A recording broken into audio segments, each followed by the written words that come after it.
The next section is about operating and maintaining your hot tub. There are two main reasons for this. Firstly, you have a responsibility to keep your guests safe and you want them to have a great guest experience. But secondly, a hot tub's a major investment, so you really want to ensure that you look after it properly so it continues to add to your business for years to come. When you introduce human beings into water, you are very likely to be introducing contaminants of some description. The three types of pollutants are chemical. This is things like sweat, sun cream, makeup, deodorant, washing powder residue, and these will all affect the water chemistry. Secondly, you've got physical, so you've got skin, hair, sand from the feet, plasters, insects, leaves. These will all clog up your filters and sand will seriously damage your pumps. And then there's the biological risk. This is the most invisible to the naked eye, but most likely to cause you harm. Things like E. coli, coliform bacteria from human waste, and other bacteria that can cause rashes such as folliculitis, but also airborne droplets which can cause respiratory infections such as Legionella.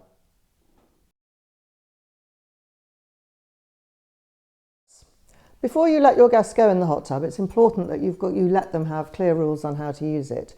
This will include the mechanics of how to use it, how to raise the cover and things like that, but also on what they need to do to keep themselves safe. And that will include things like showering before use, not allowing children to use it unsupervised, what the maximum bather load is, and no solo bathing, which may be important for your insurance.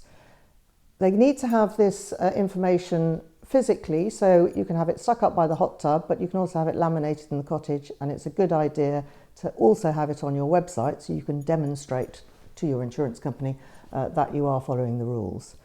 But don't be surprised if they don't follow them, and this is why it's really important that you check the water regularly. This is a really important thing to do, and when you first start up the hot tub or you first refill it, you need to commission it, and there's clear guidance on HSG 282 on how to do this. The two main defences of the hot tub are going to be the filtration system, which are going to catch physical particles in the water and keep it clear, and secondly the chemical defences, which are going to ensure that any bacteria are removed from the system. So between each set of guests, you're going to need to drain the hot tub, clean and change the filters, and refill it and change the chemical balance of the water again.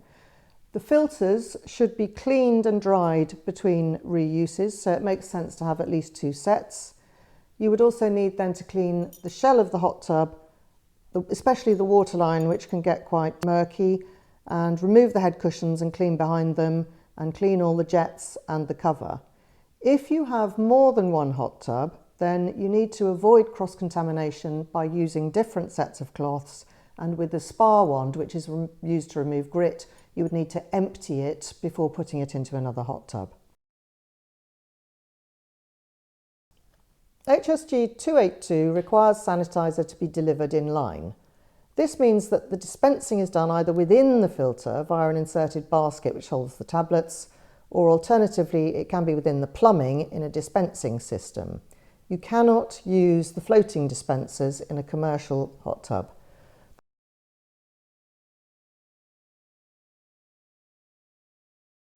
There are several different types of chemicals that are needed to balance the water chemistry. Probably the most important one of these is the sanitizer or disinfectant, and the most common ones of these are chlorine and bromine, though you can get other salt and mineral systems. These are called primary sanitizers. You then get things like ozone and UV, which are secondary sanitizers. They shouldn't be used on their own, but should be used in combination with a primary sanitizer. You need to get the pH of the water right, and you will determine what that is by testing. There are also other chemicals like chemical flushes, which are used to remove biofilm, which we'll talk about in a minute. And the array of chemicals that you need will depend rather on your particular water in your area. So to know if you've got the right balance of chemicals in the water, you need to test it. HSG 282 recommends testing twice daily at least, and we will be covering testing in another section. Though your water might look clean, in the pipework there's going to be bacteria that adheres to the pipework, which is covered with a slimy residue, and this is resistant to the main sanitizers. So periodically you will need to flush the hot tub with a specialist product which will get rid of the biofilm in the pipes.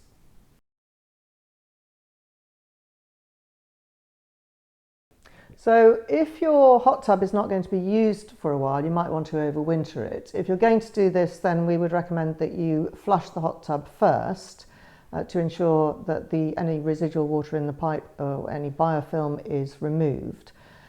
If you've just got a gap between guests, then you could just turn down the temperature to the minimum, say 26 degrees, and dose it with chemicals, which will be consumed a lot less quickly at lower temperatures.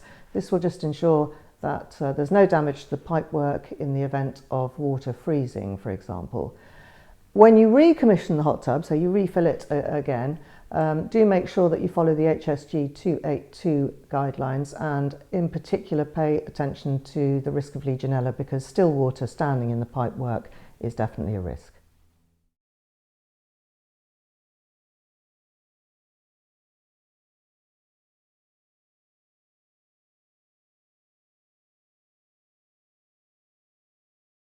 So whoever is carrying out the maintenance and operation of the hot tub needs to be properly trained. There's guidance in HSG 282 on how to do this, and there are also courses available both online and in person. If you follow all these steps, then you will ensure that you have taken all the reasonable precautions for safe operation of your hot tubs.